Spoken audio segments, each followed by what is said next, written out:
Hey guys, welcome back to my YouTube channel. If you don't know me, I'm Zoe, and before I explain to you guys what we're doing today, which you guys probably already know because of the thumbnail, I just want to say that the reason why I haven't posted for the past like 3 weeks is because school kicked in, so I had to lock in and, you know, obviously have to face a bunch of homework as well. So basically that's the reason, but I will try and, like, you know, make a schedule, try and like film off as often as I can. So you guys have been told. Anyway, we are doing single crochet and slip stitch today. And for those who don't know, single crochet is like the main stitch that you're going to need if you want to do, like, for example, amigurumi, which you can do with any yarn really. Like, you can do it with plush yarn like this, like these ones here. Do it with plush yarn, or you can do it with acrylic yarn. Little snoopy head. But yeah, you can do it with whatever yarn you want. Single crochet is basically for anything. You can even, like, if you're patient enough, you can make a whole jumper out of single crochets, which would take ages, but if you're patient enough. Okay, so now the materials. Unlike the last video, I'm not going to go in depth for the materials. I'm just going to tell them and cut straight to the point. So I'm using this yarn, this one, Knitting Essentials. It says that. It's called Aqua, if you guys were like curious. It's kind of like blue and purple. Don't know if you guys can see. Maybe you'll see in the next clip. But I'm also using a 4mm hook from Sidar. I think that's how you pronounce it. But anyway, let's get to the actual tutorial part. Okay, so now I'm just going to take this off. And for those who don't know how to do a slip knot, you can go back to the first video and check out how I show you guys in depth on how to do it. But I'm just going to do one real quick here. And if you do want to slow down the video just to see the way I do here, which is slightly different to the way I do in the video, then you can. Okay, so once you put your slip knot on your hook, you want to chain a random amount, whatever number you want.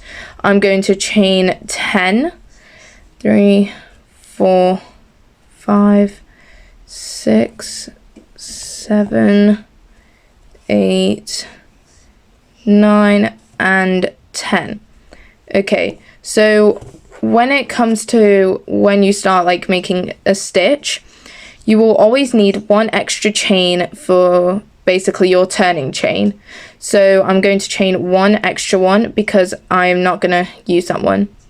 So I'm going to show you guys how to do the single crochet first and then the slip stitch, because in my opinion I think that single crochet is slightly easier to do.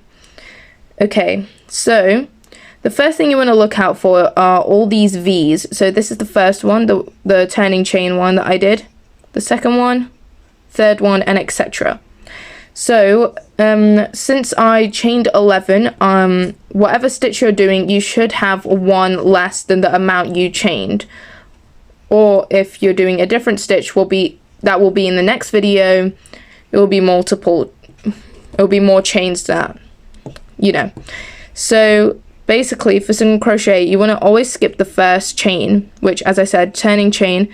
And you see this top loop here, which I'm just going to go into. That's what you want to go into. So you've got this one and this one. So if I go into this one as well, like so. So this is the bottom loop and this is the top loop. I'm just going to try and get both to show you guys, which might take me a while. Got one. Now I just need to get the other one. There we go. So these two are the two loops, bottom, top, because you look at it this way. And let me just get out of that.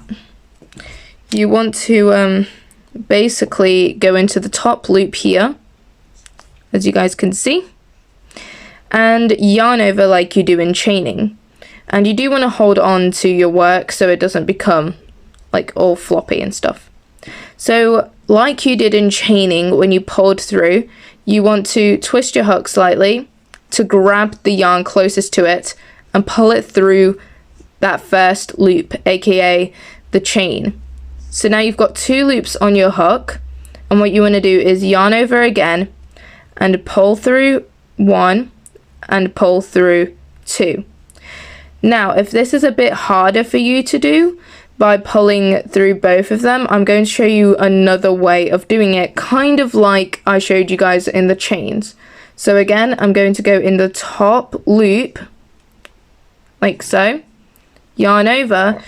Now if you can't do this because it might be too difficult, or maybe your chain is a bit too like small, you want to do the same thing you did with the chain. Grab this middle loop and pull it over the hook. So now you've got 2, and then you're going to yarn over and do the same thing with both of them. So you get the middle one, pull it through, and get the last one and pull it through, and that's your chain. Now obviously this one is slightly bigger than this one because my tension wasn't as tight. Now tension is when it depends on how much you like pull the yarn and how loose you also do it. So you want to get quite a loose but not too loose tension, like the perfect tension, which I know it might be a bit hard at first, but with practice you guys can do it. You can find your perfect tension. So for me, by just grabbing this and putting it in between, by tugging it a little bit, I already have my perfect tension. But some of you guys might like to like wrap it around all your fingers and do it like this, like yarn over like that, which you can do as well, whichever works for you. But if it starts like burning, you can buy a tension ring and you put it here, and basically you just put the yarn through it so you can work. But basically I'm just going to go through all of these again with you and single crochet. So yarn over, pull through the first loop, aka the chain, yarn over, pull through. So this is our 3rd stitch. You see the first one we did, you can see the 2 V's, well the first V here, and then we did a second one with the second method that I did, 2 V's, and then this 3rd one. So 3 stitches. Each of these V's equal a stitch, or in this case over here, a chain. So I'm going to very slowly do it again.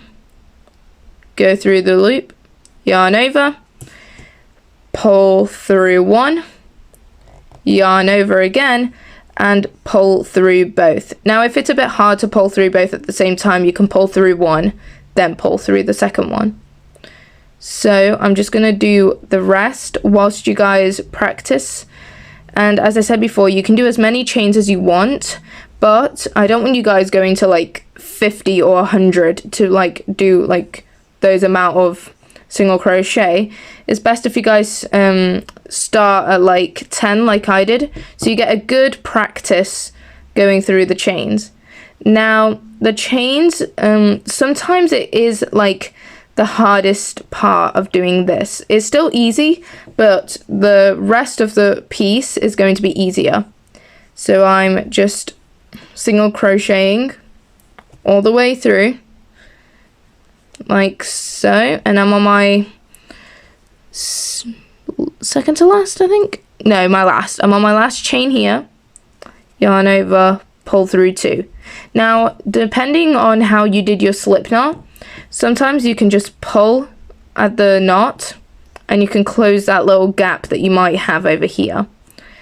So you finished going all the way down your chain and you're wondering, how do I make squares or whatever other shape that you guys might want, like a rectangle?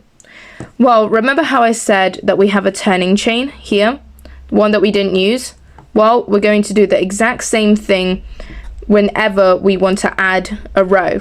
So this is a row, and if we want to make a second one, a third one, etc., we had to add a turning chain. So yarn over and chain 1. Now every single time that you do this and you start a new row, you have to turn it around. So as you can see here, this is the back of the chain, this is the front. So turn it around, and if you're doing it correctly, before you turn it around, this tail should be on your left, and when you turn it around, your work, it should be on your right. And now you're just going to single crochet all the way down, but instead of only doing it in the top loop, you're going to go in both.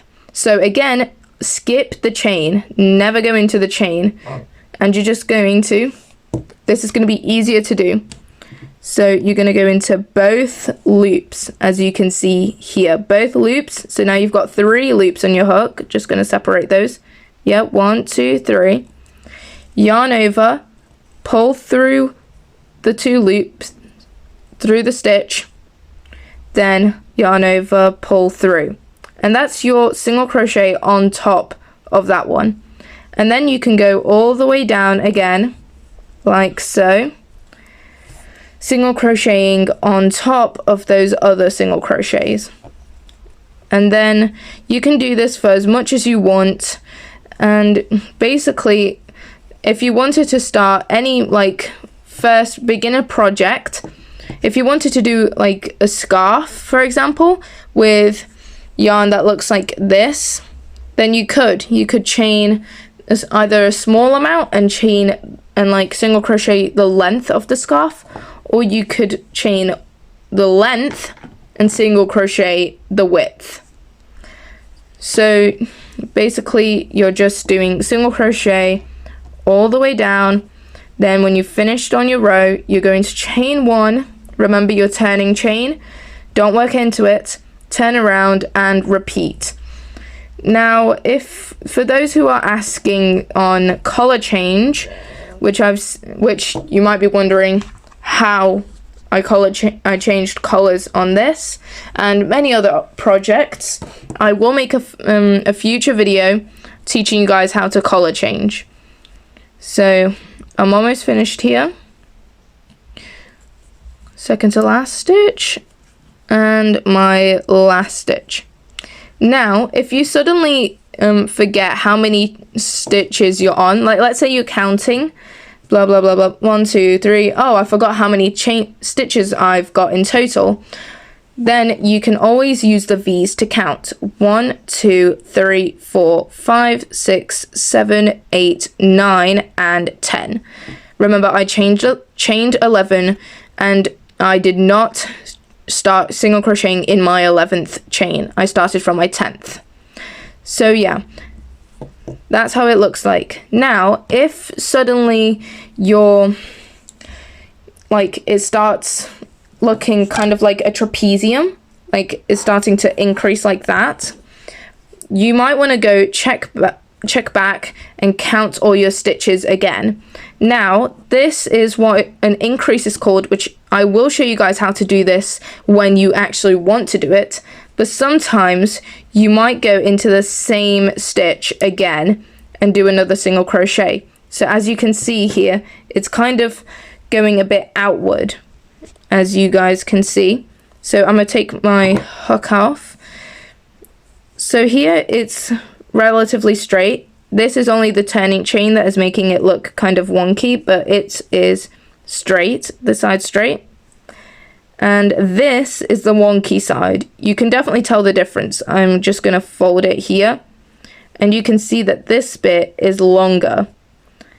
So yes, you do want to double check. This is kind of how an increase would look like. So the first stitch here, kind of like a V as well, and the second one just tipping over the side. So I'm just gonna undo that, and that's your single crochet. Okay, so now I'm going to show you guys how to do the slip knot, which some people might think it's easier, but I think that it's just slightly harder to pull through. So again, like I said, for all stitches, you're not going to go in this first chain. You're going to go into the second one, kind of like what you did start doing in single crochet. That's why I put these two together in this video. So you're going to yarn over and pull through, but instead of yarning over again, what you're going to do is straight away you're going to pull it through here. Now, some people use slip stitch. I know that I do whenever I'm joining a row. Like, let's say I've got a stitch that's this big, let's say a double crochet, which you guys will know if you don't know yet in the next video, and I've made a whole row of them all this big, and I can't just really start a new row without connecting them. So I will use a slip stitch and connect it. So again, you can just go on the top loop, yarn over, pull through one, and pull through two. Now that's how the reason I'm gonna show you guys the reason why I said it might be a bit tricky. Like, for those like me that like to pull through everything all at once, it can be like a bit difficult to do that. It might get a bit stuck sometimes, and you have to like go back and do it again. But yeah, basically this is how it looks like. It is way smaller, as you guys can see. I'm gonna do a single crochet here to show you guys size comparison, which isn't a lot, but it's definitely more. So you can kind of see how this is slanting, and when you do, like, for example, a slip stitch, then a stitch that is taller than it, that first one there will always slant. But then when you go and do it again, the same stitch here, it will go back to its normal height, as you can see. So it's kind of slanting here.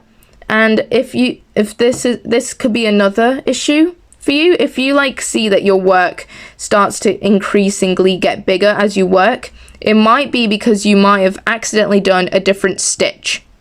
So I'm gonna go all the way down the chain, and I'm gonna show you guys what to do here. So pull through, pull through. Now, some people like to do ribbing with slip stitch, which is basically like what you find, the type of stitch on your turtleneck, and it kind of looks like knitting, just you're doing it crochet. So I've got to my last stitch, yarning over and pulling through, and it looks like this. Now again, you're going to chain one and turn around. Remember, this tail should be on your right now. Now again, like I said, you're going to go into both loops. Now, as you can see with a slip stitch, it looks like you've got two V's here, but when you turn here, you've got another two V's there. So you might be wondering, which one do I use? Well, because slip stitches are so small, they tend to kind of like go on this type of angle. So you do want to turn your work slightly like this, so it's facing here, and you want to use these ones. So you want to put your hook in through both of the loops here, which is a bit hard. There we go. Yarn over and work your slip stitch like so, and you want to go all the way through. Now, as I was saying about the about the ribbing, if you wanted to do slip stitch ribbing, which is the most time consuming one, but it looks the closest to knitting, then what you would do is you would not go in this back loop. You would only go in the front loop, kind of like the chaining, and you would do slip stitch there. And then you can kind of see how there's a V here, and it forms another set of V's here, like that. And then you can go all the way through, up and around, which I'm not really going to do, but that's the slip stitch. Just undoing all of that. Now remember, you can always cut and pull through your work like I showed in the first video, if you do want to keep it as like your first like single crochet mini project thing. So yeah, so that was my tutorial on how to do single crochet and slip stitch. If you like this video, please hit a like so I know that you guys liked it. Don't forget to subscribe because it helps me make videos for you, and honestly, I know you like it here. And write down in the comment section below any questions or basically anything that you want to tell me, whether it's a love heart or, as I said, a question. I would love to see all your comments. And again, thank you. See you guys in the next video. Bye!